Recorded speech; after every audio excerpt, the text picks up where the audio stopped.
तीन तिगाड़ा काम बिगाड़ा। तीन बहुओं के रवैये से सासू माँ बहुत परेशान थी। दरअसल बात ये थी कि तीनों बहुओं में किसी बात को लेकर अनबन हो गई थी। तब से ही तीनों एक दूसरे से मुंह फुलाए रहती थी।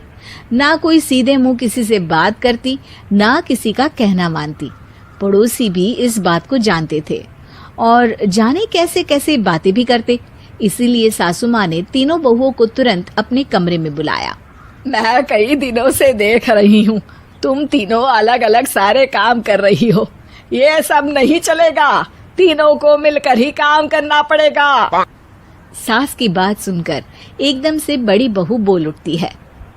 नहीं मम्मी जी, मैं इन दोनों के साथ कुछ नहीं कर सकती। मैं इस घर की बड़ी बहू हूँ, फिर भी ये मेरा कहना बिल्कुल भी नहीं मानती। अरे जेठानी जी, जानबूझकर मुझे डबल काम करवाती है आप, और छोटी मुझसे टेढ़े मुंह ही बात करती है। इन दोनों के बीच हमेशा सैंडविच बन जाती है मेरी, और मैं हमेशा आलू की तरह बीच में मसली जाती हूँ। मम्मी जी, इन दोनों को लगता है कि मैं छोटी हूँ तो इनके पैरों तले दब जाऊंगी, लेकिन नहीं, मेरा भी उतना ही अधिकार है जितना इन दोनों का है। बड़ी आई दोनों मेरी चुगली करने के लिए, मुझे क्या कम समझ रखा है। तीनों बहू एक दूसरे से बहस करने लगती है और सास दोबारा ये देखकर टेंशन में आ जाती है और सबसे कहती है, चुप हो जाओ, अब से तुम तीनों सारे काम एक साथ करोगी, आंख बंद करके एक दूसरे की बात सुनोगी। तुम तीनों इस बात को गांठ बांध लो, वरना अगली छुट्टियों में तुम्हारा अपना मायके जाना कैंसिल। सास की बातें सुनकर डर के मारे तीनों हामी भर देती हैं। जी मम्मी जी, मैं समझ गई। हाँ मम्मी जी, जैसा आप कहें, आप जो कहेंगी मैं वही करूंगी। तीनों बहू सास की बात को गांठ बांध लेती है और वादा करती है कि अब से सारे काम वो तीनों एक साथ मिलकर ही करेंगी। ये सब देखकर सास खुश हो जाती है और वहाँ से चली जाती है। नीचे जाकर वो देखती है कि घर में शर्मा जी आए हुए होते हैं। सास जोर से आवाज लगाकर कहती है, अरे बहू, जरा चाय बनाकर तो लाना, शर्मा जी आए हैं। सास की बात सुनकर तीनों बहू तुरंत किचन की ओर भागती है और चाय बनाना शुरू कर देती है। मुझे तो एकदम मसाले वाली कड़क चाय पसंद है, तो हम शर्मा जी के लिए मसाले वाली चाय ही बनाएंगे। अरे नहीं दीदी, गर्मी के मौसम में मसाला चाय कौन पीता है? मैं तो शर्मा जी के लिए इलायची वाली चाय ही बनाऊंगी। ये कैसी बात कर रही हैं आप दोनों? मेरी मम्मी ने सिखाया है कि मेहमान को ज्यादा दूध और शक्कर वाली चाय देनी चाहिए, वरना वो घर वालों को कंजूस समझते हैं। तो मैं तो शर्मा जी को ऐसी ही चाय दूंगी। तीनों बहुएं अपने अपने तरीके से चाय में शक्कर, मसाला, पत्ती सब डाल देती है। उबलने के बाद तीनों मिलकर चाय बाहर लेकर जाती है और शर्मा जी और सासू माँ को देती हैं। चाय पीने के बाद शर्मा जी सासू माँ को देखकर शर्मा जाते हैं और शर्मिंदा महसूस करते हैं कि आखिर उन्होंने चाय पीने के लिए हामी क्यों भरी। सासू माँ भी चाय पीना शुरू करती है और कहती हैं, अरे बहू, ये कैसी चाय बनाई है?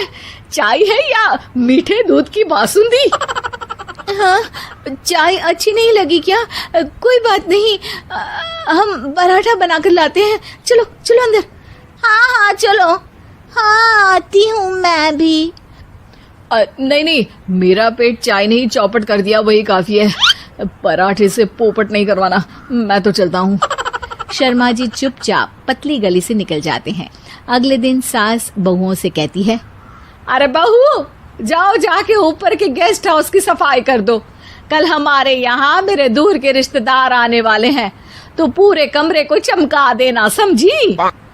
तीनों बहू सास की बात को मानकर ऊपर सफाई करने चली जाती हैं और तीनों कमरे की सफाई चालू कर देती है। बड़ी बहू मकड़ी के जाले साफ करती है, तो बीच वाली झाड़ू लगाना और छोटी वाली सर्फ डालकर जमीन धोना शुरू कर देती है।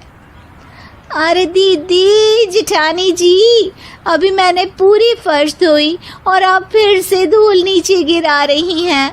और मछली जेठानी जी, आप बिना झाड़ू की धूल यहाँ छटक रही हैं।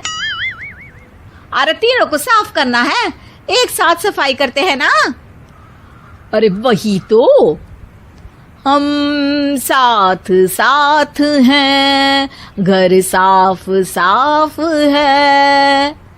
तीनों बहू ऐसे ही काम में उलझ जाती है और 2 घंटे तक एक ही कमरे की सफाई करती रहती है।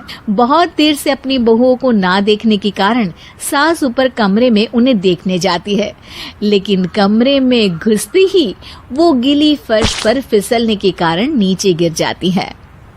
ओरी मोरी मैया, हड्डी मरोड़ के रख दी। आए मेरी तो कमर ही टूट गई रे। तीनों बहुएं सास को उठाती हैं और बिस्तर पर सुला देती है।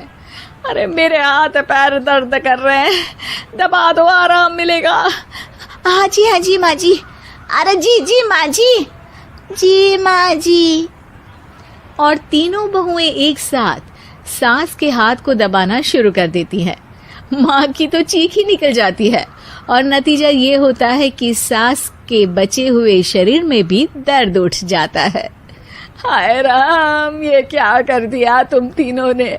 अरे मेरी तो किस्मत ही फूटी है कि तुम जैसी बहुएं मुझे मिली। हे भगवान, पूरे शरीर में दर्द बढ़ गया है। अब तो पता नहीं कि चल भी पाऊंगी या नहीं। माफ करो, मुझे गलती हो गई मुझसे कि तुम तीनों को एक साथ काम करने के लिए बोला। सोचा था तीनों मिलके अच्छे से काम करेगी, लेकिन बड़े बुजुर्ग सही कहते थे कि 3 तिगाड़ा काम बिगाड़ा। तुम लोगों ने ये बात ना आज साबित करके दिखा दी। तुम तीनों को तो समझाना यानी मानो भैंस के आगे बीन बजाना है। तुम्हें अकेले अकेले काम करना है ना, तो अब से तुम अकेले ही अपना अपना काम करो। तीनों बहुएं वहां से जाने लगती है। अरे कहाँ जा रही हो? आप ही ने तो कहा कि अपना अपना काम करो, तो मुझे मुल्तानी मिट्टी लगानी है। अरे मुझे भी तो नेल पॉलिश लगानी है, मुझे ना मेहंदी लगानी है। सास अपना सर पीट लेती है और कहती है, अरे मुझे भी लगाना है कुछ।